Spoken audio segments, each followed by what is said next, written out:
Buenas tardes, mi nombre es Karen Margarita Páez Guarín. El tema que me correspondió fueron las guerras en Colombia. La guerra es un sentido estrictamente técnico, es aquel conflicto social en el que dos o más grupos humanos relativamente masivos, principalmente tribus, sociedades o naciones, se enfrentan de manera violenta, preferiblemente mediante el uso de armas de toda índole, a menudo con resultados de muerte individual o colectiva y daños materiales de una entidad considerable. La guerra es la forma de conflicto sociopolítico más grave entre dos o más grupos humanos.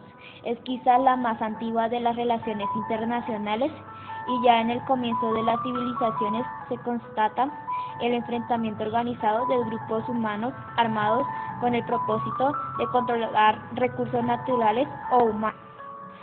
También exige un desarme o imponer algún tipo de tributo, ideología o religión, sometiendo, despojando y en su caso destruyendo al enemigo, en lo que se disponía llegar y se llegó frecuentemente al genocidio. Es más, este tipo de conducta gregaria es extendible a la mayor parte de los homicidios y se encuentra estrechamente relacionado con el concepto etológico de territorialidad. Les voy a hablar de una de las guerras que se han hecho en Colombia, y una de ellas es la guerra entre centralistas y federalistas, que se desarrolló entre 1812 y 1815. También se denominó la de Patria Boba. Este conflicto inició al creciente desacuerdo entre los gobiernos del Estado Libre de Cundinamarca, entre las Provincias Unidas de la Nueva Granada, donde se llevó a cabo un enfrentamiento entre ambos bandos. Inició el 12 de diciembre de 1812 y finalizó el 9 de mayo de 1815. También se llevó a cabo la Guerra de los Mil Días, que se desarrolló entre los años de 1899 y 1902. Fue el intento de liberalismo por recuperar el poder. Salvo al principio, no involucró grandes ejércitos. La guerra civil terminó en una especie de empate acordado en los acuerdos de Chinacota, Neerlandia y Wisconsin. Por consecuencia de esta guerra fue la expulsión de Manuel San Clemente en 1900 y el ascenso de José Manuel Marroquín, la separación de Panamá y la elección de Rafael Reyes en 1904. Igualmente se llevó a cabo la Guerra de la Violencia y la Alianza Bipartidista, que se desarrolló en los años de 1948 y 1957, donde se desbordaron los antecedentes mencionados.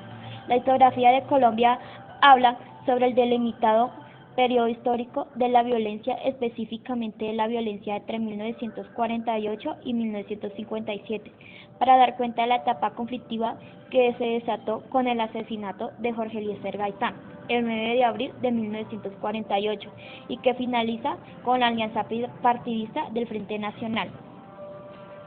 Asimismo, fue la guerra de la FARC, donde sus orígenes son los de un grupo de autodefensa integrado por campesinos de tendencia liberal, desplazados durante el periodo de la violencia, que después de un tiempo adoptaron la ideología comunista.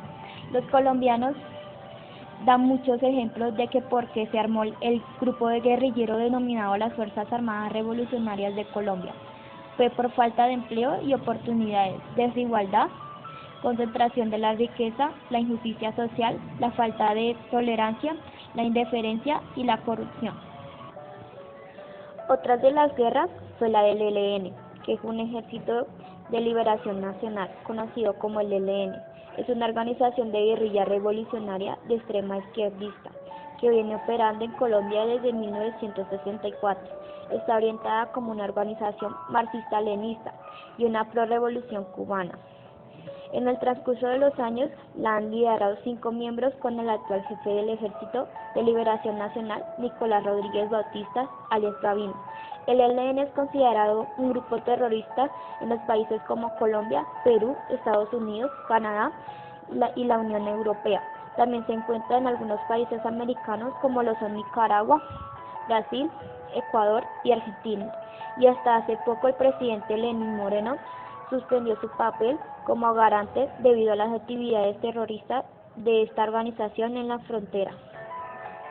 En esta imagen podemos ver cuando la FARC rompió el primer plebiscito de paz, en el cual hubieron muchas matanzas y mucha guerra y desplazados por culpa de la violencia. En esta imagen podemos ver donde está Jorge Eliezer Gaitán en la plazoleta cuando fueron sus elecciones presidenciales, en el cual fue ese día que lo asesinaron y ahí fue donde se desató el Frente Nacional. Por consecuencia de esto, también hubieron muchas muertes y matanzas y también hubo violencia y desplazados